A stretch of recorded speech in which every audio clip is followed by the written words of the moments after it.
Good morning, everyone. My name is Anne. I'm a mentor here on the app. And I don't know if anybody's going to be able to join me this early, but I'll introduce myself real quick and see if anybody hops on. But I know that you can watch later on when this is posted on the app.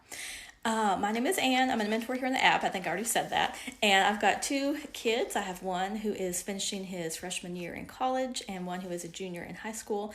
So we are busy doing all the things to get her ready for her senior year, and it's just an exciting time.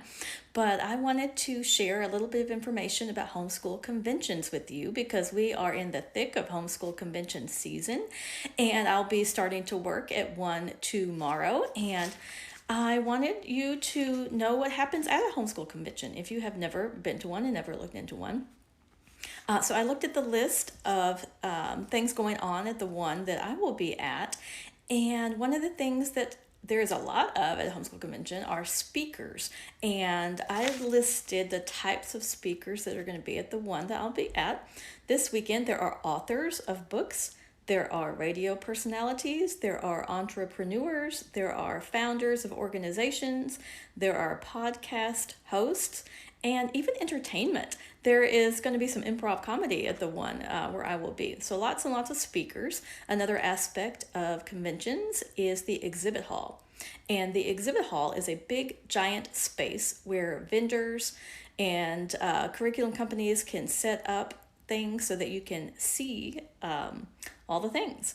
And then the third thing that typically happens at a homeschool convention is some sort of children's ministry that you can have your kids participate in some sort of children's program while you are doing all the other convention things yourself. So who puts on homeschool conventions? Often different states have homeschool organizations, and they will put on one convention for their whole state to be able to attend. And hello, Linda. Thanks for joining. And there are a couple of organizations that put on homeschool conventions more nationwide. Great Homeschool Conventions is one, and they have several all across the country.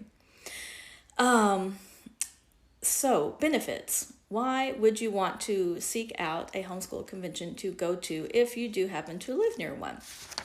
I've got a few benefits listed here. I've mentioned all those types of speakers. I've had a couple of people join, so let me recap the different types of speakers that are at homeschool conventions. You've got authors of books, you've got radio personalities, entrepreneurs, founders of different organizations, podcast hosts. And so what these speakers bring to you are motivation for homeschooling, education about homeschooling, and I mentioned the exhibit hall. The exhibit hall where you've got many different curriculum companies and different vendors. You can actually see and get your hands on all of these things that you have been looking at online. And it is a great way to talk to people that represent those different companies. And another reason, a benefit of going to a homeschool convention is that there are typically some discounts. It is not free to go to a homeschool convention. The price will vary just depending on who's putting on the convention and how much they charge to get in. But sometimes there will be a pass where if you're only interested in looking at the exhibit hall where all the companies are and all the vendors, you can typically buy a pass just to do that. And then there would be an additional cost if you want to add on going to see all the speakers. So there is usually some flexibility with going to a homeschool convention. But discounts, it can pay for itself because often different vendors will offer coupons or different deals and things like that. Sonlight in particular has a coupon code that is convention specific that you will get on your catalog when you go to the convention. And Sonlight is also offering a lot of hands-on things that are at a really good discount that you can actually take home with you. So there are definitely some benefits when purchasing at a homeschool convention. And this is something that you might not have thought of, but there are actually volunteer opportunities for teenagers at these things. I've been to many conventions where you've got a way for teenagers to sign up to help and to volunteer. They can help people set up their booths. They can help people unload and load things up. And if you've got a high schooler that is looking to get some volunteer hours to put on their resume or their college applications, you could actually have them sign up and do something like that and volunteer.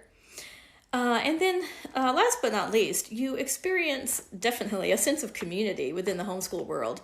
You go to one of these conventions and you realize, oh my goodness, I am not alone. There are hundreds, maybe even thousands of people that are right here, and they are all homeschooling just like me. So it is really a great place to get a sense of community by going to a homeschool convention. Sonlight still has 16 conventions coming up that they will be present at. You can go on the website and just search conventions, and you will end up with a link that shows you where all Sonlight is going to be. Now, of course, it's likely that you may not be close to any of these locations, and if that is the case, mark June 1st and 2nd on your calendar, and you can attend our online event. It is called the Sonlight Connections Homeschool Summit, and we will be online June 1st and 2nd with lots of different workshops on different topics and things like that. You will make sure to be signing up for your Sonlight emails so that you get all the notifications about all those things. And thank you for the folks who did join. Do you have any questions? And if not, I do thank you for joining. You can look up information about conventions online on the Sonlight website, and hopefully we will see some of y'all out there. Thanks. Y'all have a great day.